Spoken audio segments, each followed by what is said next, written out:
And this is a priority. We live in a generation that the message of holiness is watered down. The message of holiness is watered down. The message of holiness is grossly watered down.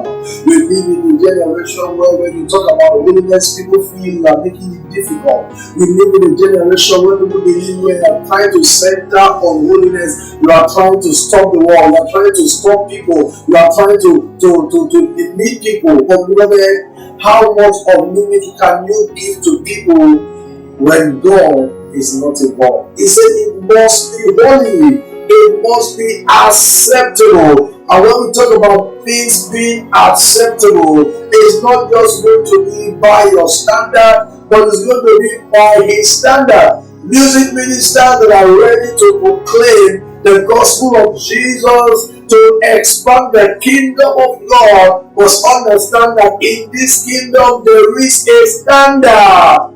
There is a standard. Your ministry, your work for God must be censored. And one of the key things that should be seen is holiness. Number two, it must be acceptable. The way you do it must be acceptable. And that speaks to your lifestyle.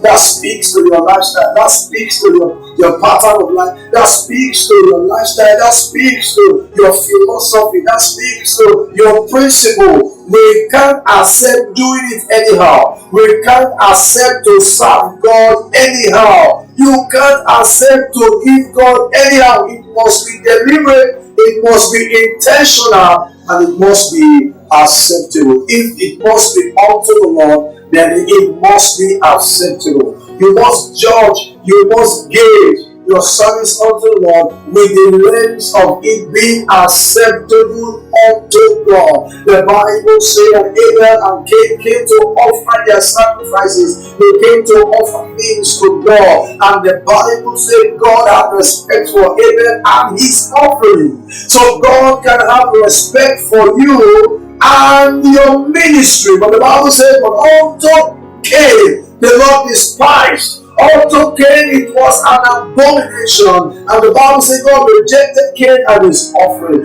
But the Bible said for Abel his offering was acceptable. Lord, I pray that God will cause us to walk in standards that are acceptable unto God in the mighty name of Jesus. There is something that comes from you that meets heaven's expectation. That's what I'm talking about. There's something about your ministry that should meet heaven's expectation. There's something about your ministry that meets heaven's standard. There's something about your ministry that is not profaning the name of the Lord. There's something about your ministry that people are looking, saying about. There's something about your ministry that just suits God. Do ministry to meet heaven's expectation. He said it must be acceptable unto God, not unto you. Because several times people say, I'm okay with it, it's just enough, it's just alright. People are doing it. No, it must be acceptable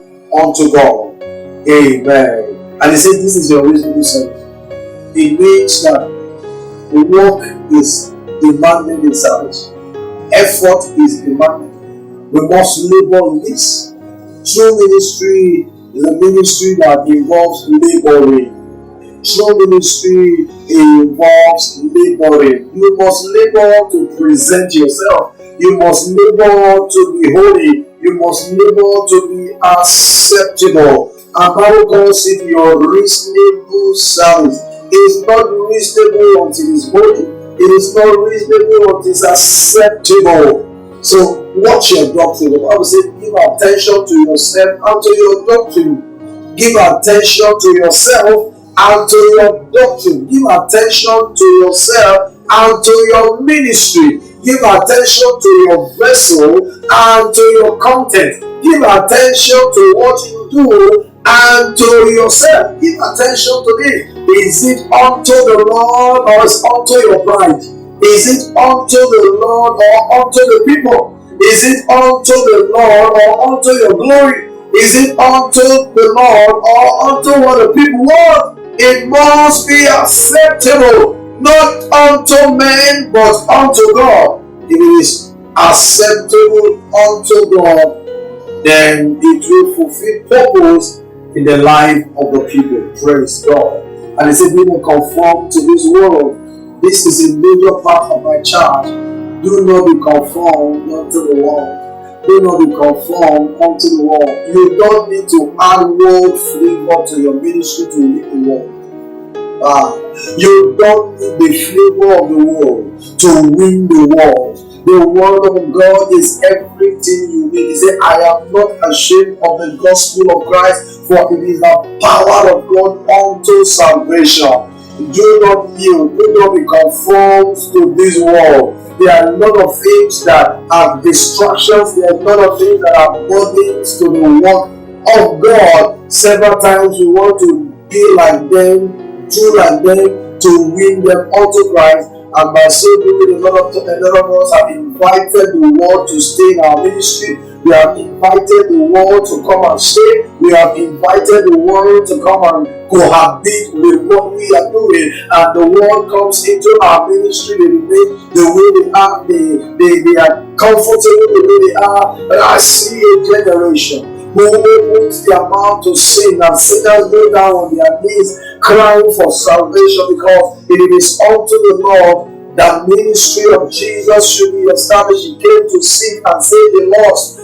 Every man or woman in ministry must, at the end of the day, fulfill this ministry, reconciling people back to God. Fulfill this ministry, bringing back the world to God. Must fulfill this ministry. If it is unto God, it must not be conformed to this world, but be ye transformed by the renewing of your mind, that ye may prove what is that good and acceptable and perfect will of God.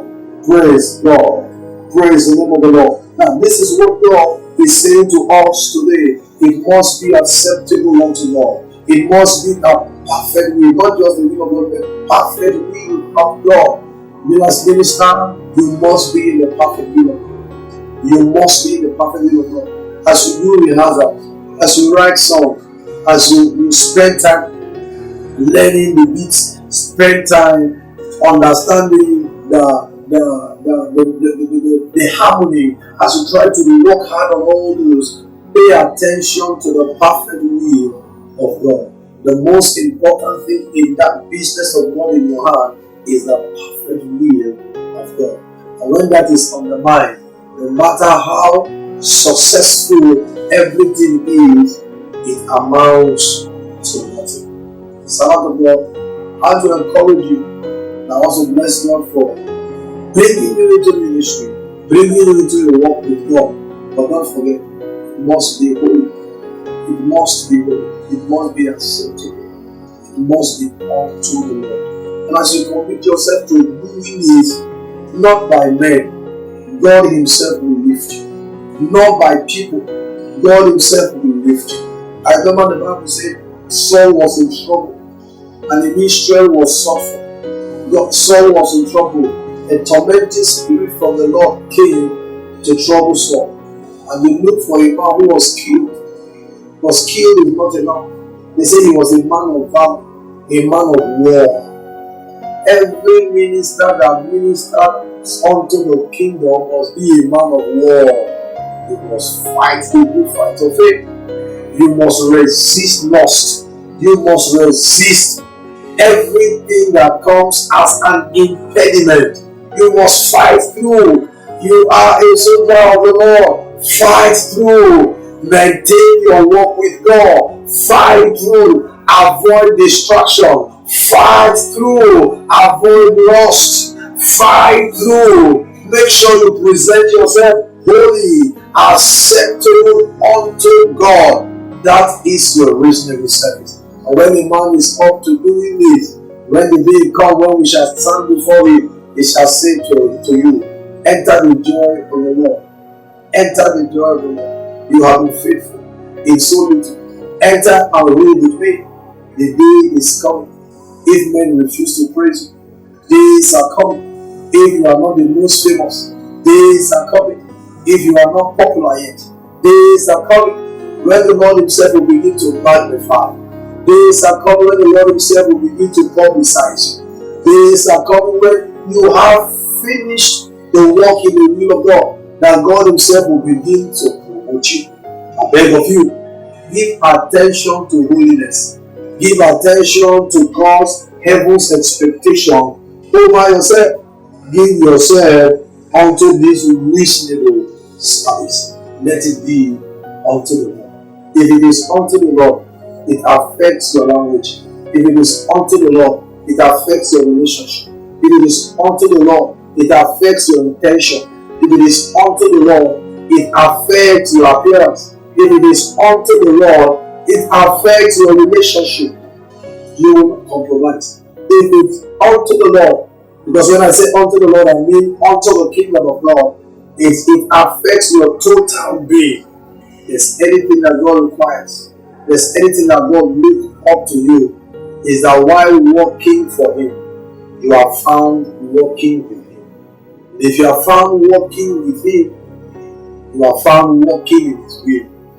And I pray that this meets you well, this inspires you, and this also makes you to get back to the roots, get back to the roots, get back to the path, get back to your communion, your fellowship with Him. Get back. Your speaking in tongues shouldn't be that you want to blow. Your speaking in tongues should be that you are edified. Should be that you are refined. Let it be that the passion in you is not just a passion to show, it's a passion to show Jesus. Let it not be that it's a passion to be known, but a passion for Jesus to be known. John said that He may increase, that I may decrease. The increase of Him in your life is what shows that it is unto Him. And I pray that the grace will abound to you in all things. And having done all, He will say, enter the joy of the Lord, you good and faithful servant. I pray with you today, Father Lord, in the name of Jesus, thank you for these thoughts that we have shared together. Help us to be holy unto you. Help us to live our life meeting heaven's expectation. Help us to do this reasonable service. Help us not to be conformed to this world, but help us to be transformed by the renewing of our mind by your word. And having done all, help us to stand and stand well in the name of Jesus. Thank you, precious Lord. In Jesus' mighty name we pray. Amen. God bless you. See you again.